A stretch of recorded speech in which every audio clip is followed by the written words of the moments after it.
Morning student, आज का हमारा टॉपिक है कॉम्प्लेक्स डिफरेंशिएशन। कॉम्प्लेक्स डिफरेंशिएशन यानी कि सम्मिश्र अवकलन। कॉम्प्लेक्स में पहले हम अवकलन पढ़ चुके हैं छोटी क्लासों में, पहले 12th में, आगे फर्स्ट ईयर में। अवकलन के अलग अलग टाइप्स हैं। यहाँ पर जिस अवकलन की हम बात करते हैं, डिफरेंशिएशन की बात करते हैं, वो कहाँ होगा? कॉम्प्लेक्स फंक्शंस के लिए होगा। क्लियर? अब है डिफरेंशिएबिलिटी। सबसे पहले डेफिनेशन है डिफरेंशिएबिलिटी की, यानी कि जिसे हम कहते हैं अवकलनीयता। अवकलनीयता क्या होती है कि कोई भी एक सिंगल वैल्यूड फंक्शन है एफ जेड कैसा फंक्शन है? सिंगल वैल्यूड फंक्शन है किसी भी डोमेन डी में ऑफ द कॉम्प्लेक्स प्लेन। कैसा प्लेन हमें लेना है? कॉम्प्लेक्स प्लेन लेना है। फंक्शन एफ जेड जो है वो सिंगल वैल्यूड होना चाहिए और किस में डिफाइन होना चाहिए? किसी भी डोमेन डी में डिफाइन होना चाहिए at any point Z zero. और पॉइंट कौन सा होना चाहिए? Z zero. यानी कि आप ये समझ सकते हो कि ये हमारा कोई भी डोमेन है डी, इसमें एक फंक्शन है जेड, वो किस पॉइंट पर डिफरेंशिएबल होगा? इस जेड जीरो पॉइंट पर डिफरेंशिएबल होगा। कब? जब f z zero plus del z, इस पर हम फंक्शन अप्लाई करेंगे, minus f z zero upon del z, limit del z tends करेगी किसको? जीरो को। एग्जिस्ट यूनिकली, यानी कि ये किस टाइप से एग्जिस्ट करेगा? अद्वितीय रूप से विद्यमान होगा। हिंदी में देखिए, कोई भी सम्मिश्र तल है यानी कि कॉम्प्लेक्स प्लेन है कि किसी भी प्रांत डी में परिभाषित एक मानी यानी कि सिंगल वैल्यूड फंक्शन जो है डी के किसी भी बिंदु जेड जीरो पर अवकलनीय कहलाता है, यदि ये कंडीशन क्या करती है? हमारी एग्जिस्ट करती है। क्लियर? लिमिट डेल जेड जो है वो किसको टेंड्स करेगी? जीरो को। F z zero plus del z minus f z zero upon del z. अगर ये कंडीशन एग्जिस्ट करेगी तो वो फंक्शन हमारा जो होगा क्या होगा? सिंगल वैल्यूड फंक्शन है, वो किस में कन्वर्ट हो जाएगा? अवकलनीयता यानी कि डिफरेंशिएबल कहलाएगा।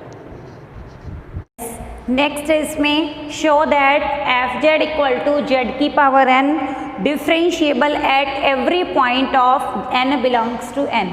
कि ये जो फंक्शन है f z equal to z की पावर एन जो है, ये मतलब जितने भी एन बिलोंग्स टू एन यानी कि नेचुरल नंबर है, सबके लिए ये फंक्शन क्या होना चाहिए? डिफरेंशिएबल होना चाहिए।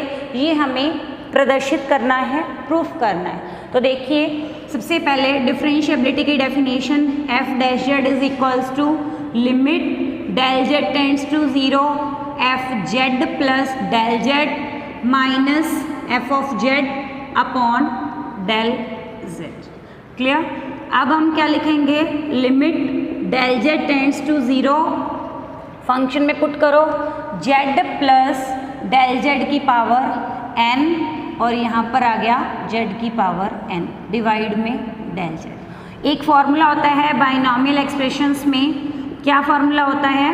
1 प्लस एक्स की पावर एन का, उसी से हम इसको एक्सटेंड करेंगे जेड की power n, n first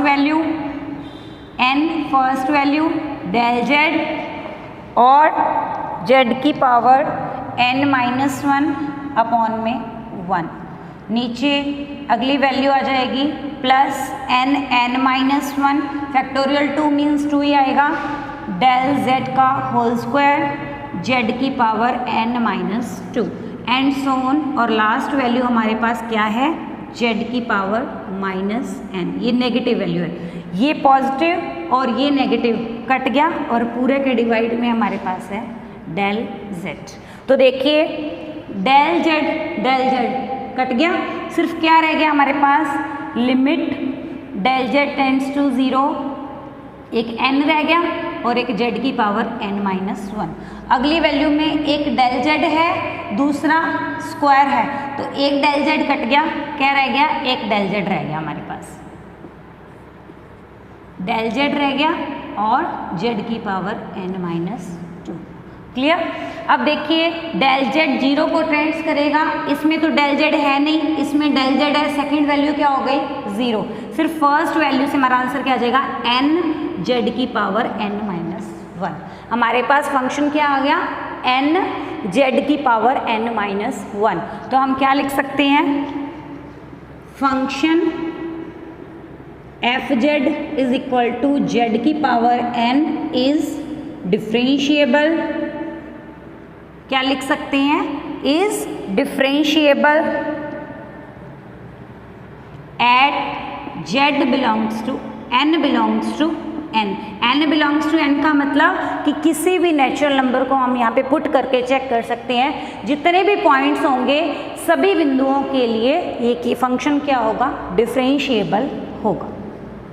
F dash z is equals to n z की पावर n-1, ये इसका आंसर।